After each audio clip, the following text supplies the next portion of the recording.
first,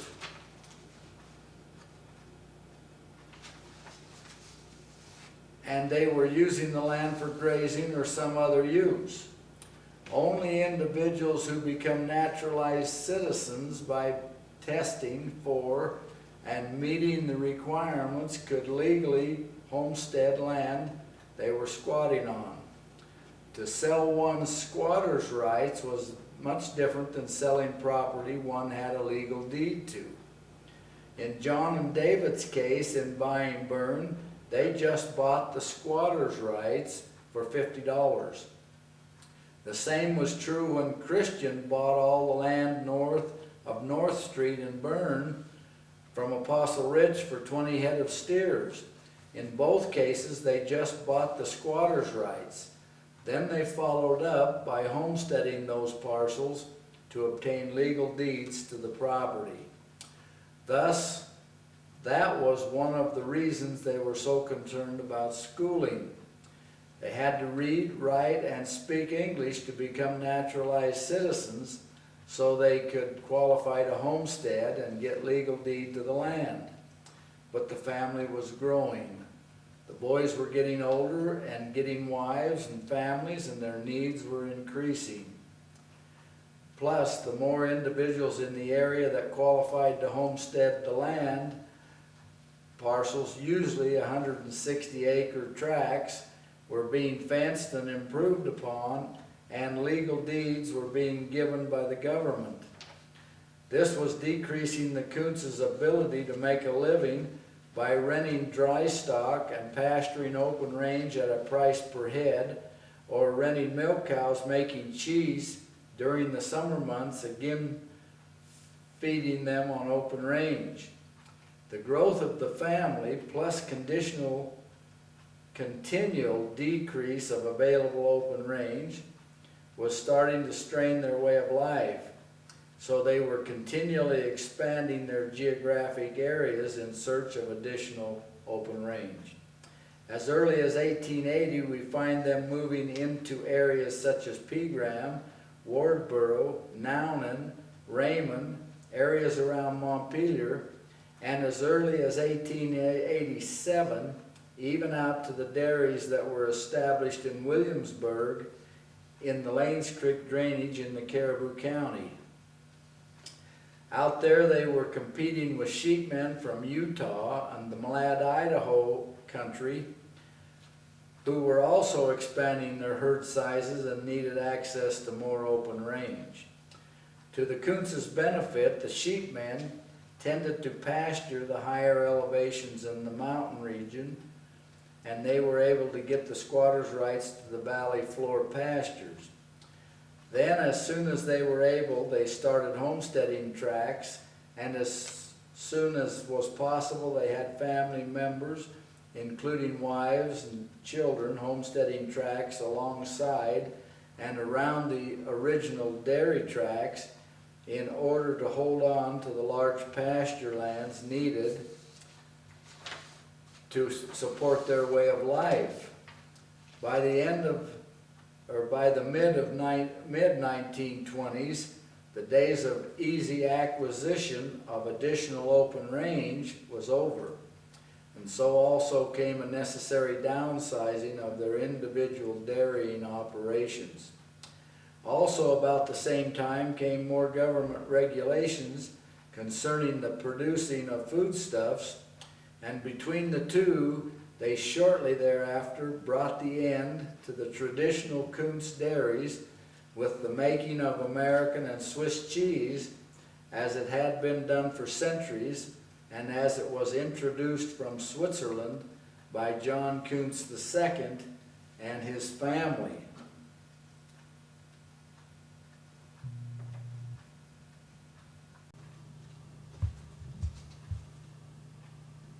To briefly summarize John Kunz II and each of the family members from 1871 when they arrived in Ovid to the fall of 1882, when, as Robert says, everybody moved away from Bern, which resulted in some major relocations and changes of direction for most of the family members. From 1871, John Kunz II and 5 of his sons, that would be Samuel, David, Jacob, Will, and Robert, were operating and expanding their cheese-making operations, basically in the Bern area. The boys and the business grew both in size and age, with the boys acquiring additional responsibilities and ownership interests. Shortly after John moved to Bern and built the factory in Bern, in some of the histories it was referred to as the Kunz Brothers Dairy. Both rented cows and open range were critical to the growth and strength of this family business. Christian married within months of arriving in Salt Lake City. He moved his wife Elizabeth to Bear Lake in 1871 and was contracting his labor to Elder Rich below Bern on the Rich Ranch, which he did until about 1877. Early on, he went with Samuel to the mines for a few months to assist John financially to immigrate. After buying the squatters' rights to North Bern, he applied for a land patent. There is a good spring above where Christian built a home and a dairy out North Bern, which he was operating as early as 1877. In the spring of 1878, Christian invited Caroline, Elizabeth's sister, to come live with them and help run their dairy. That fall, he married Caroline. From 1878 to 81, Christian and his families ran their dairy, continued to prove up on their homestead, and increased their cattle herd. By the spring of 1881, Christian's homestead was secure, so he moved his 2 wives and 4 living children to Nownan, Idaho, where he operated a co-op for the church for 2 years until the spring of 1883.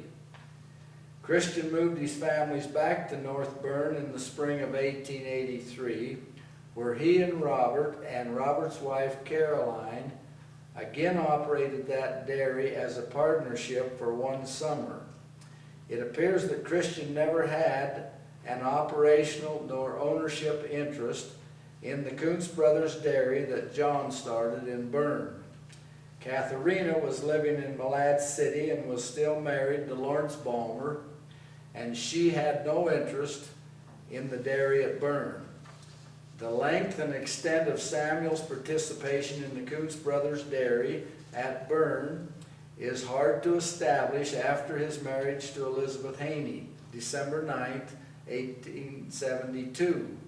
Early in 1872, he did spend some time in the mines in South Salt Lake area, and he did spend some time in Logan working on the temple before he married Elizabeth.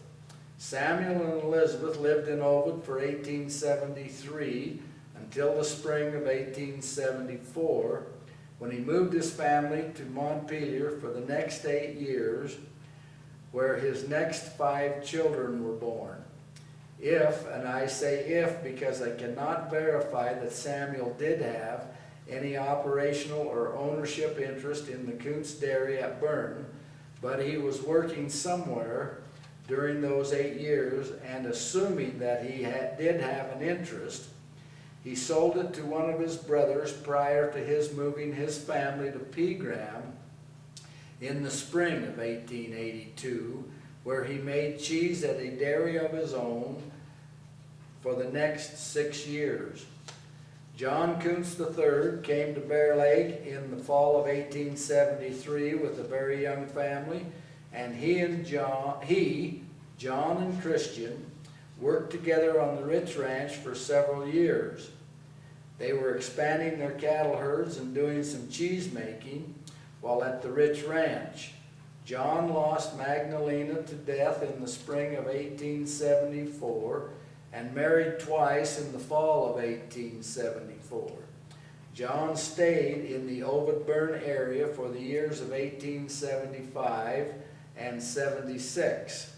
In the spring of 1877, John moved his wives and families to the old Phelps Ranch out in the Pegram area. He contracted the summering of dry stock in that area and ran a dairy using the number of cows he and his wives and his boys could handle. He was wintering in Montpelier so the boys could go to school. Apparently, when John moved Sophie and his sons and Rose back to Bern in the fall of 1882, he had bought the interest of one or several of his brothers in the Kunz brothers' dairy in Bern as they were moving away from Bern. That was the fall and winter that David Hershey stayed with Magdalena Linder and her daughter in Pegram. In the spring of 1883, John moved the rest of his family back to Bern, at which time he and his wives and families took an active role in the operation of the Kunz brothers' dairy with the making of American cheese. David maintained his ownership and operational interest in the Kunz dairy and may have bought additional interest in the dairy at this time of change in the fall of 1882 because he was hiring help for the 1883 season. In fact, William J. says Uncle Dave hired Annie Schmid, William J.'s future wife, of Paris to work at the dairy for the 1884 season. Annie worked at the dairy for 2 years throughout Dave's mission and married William J. on May 5th, 1887. Jacob appears to have weathered the transitions and continued as head cheesemaker, either as a part owner or salaried staff. He married Susanna Hershey in the fall of 1882 and continued to work at the dairy during the summers and usually feeding cattle during the winters until his death in October of 1890. Will and Robert had always worked at the dairy since coming to Ovid and then Bern. In the spring of 1882, Robert and Will went to the Logan Temple and married the Eschler sisters, Caroline and Eliza. When they came back, they both returned to work with their dad at the dairy. Robert says that in the spring of 1882, the dairy changed from making Swiss cheese to the making of American cheese, with Jacob still as the head cheesemaker, because American cheese required such a much shorter aging time. Robert says that after the rented cows were returned in the fall of 1882, everybody moved away from Bern.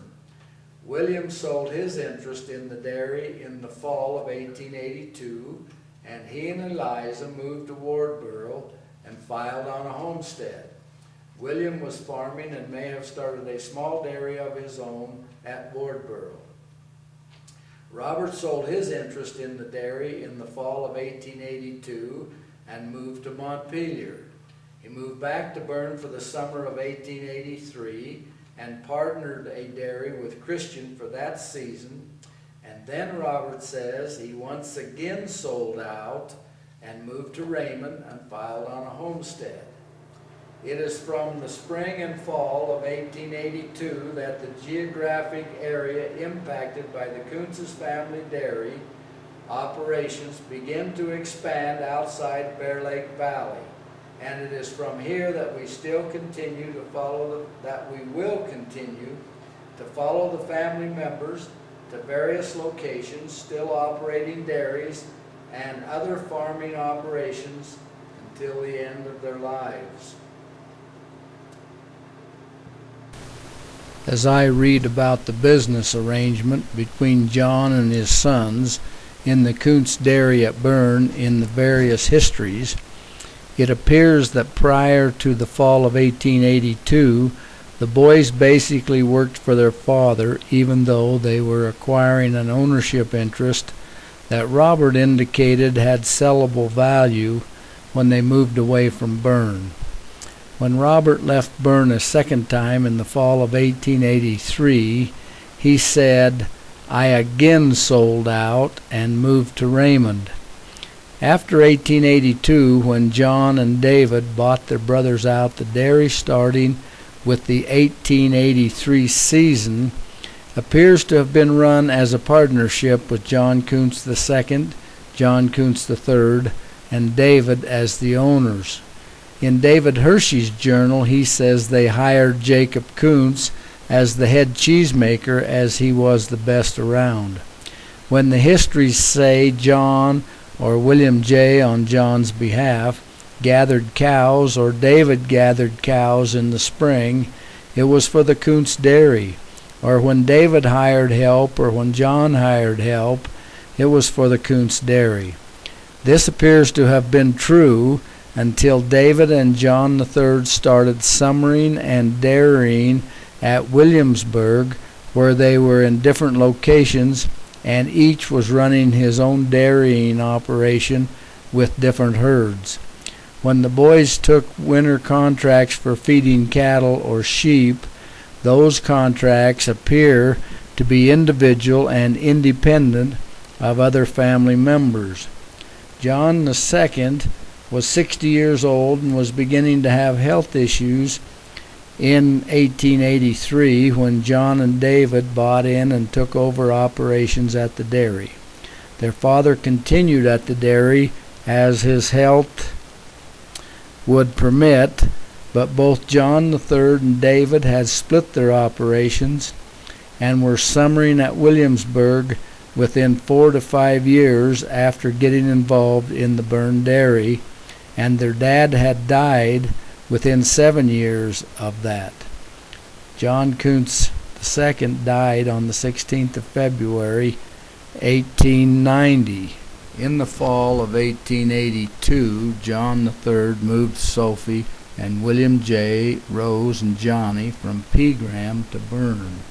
During the early summer of 1882, Robert had built a 2-room log house with a clay roof on the site below Bear Hollow, where John and his family lived when they moved back to Bern in the late fall of 1882 from Pegram. Robert sold this house to John in the late fall of 1882 before he and Caroline moved to Montpelier. On this location is where later John had a frame house built, which was the Abel Kunz and then the Dean and Laura Kunz home. There was a good spring in Bear Hollow above the house. William J. said that water was piped to the house and dairy from the spring through handmade wooden pipes that were augered by hand. Then in the spring of 1883, John moved Magdalena and Lizzie to Bern from Pegram, where they had wintered with David Hershey, who was working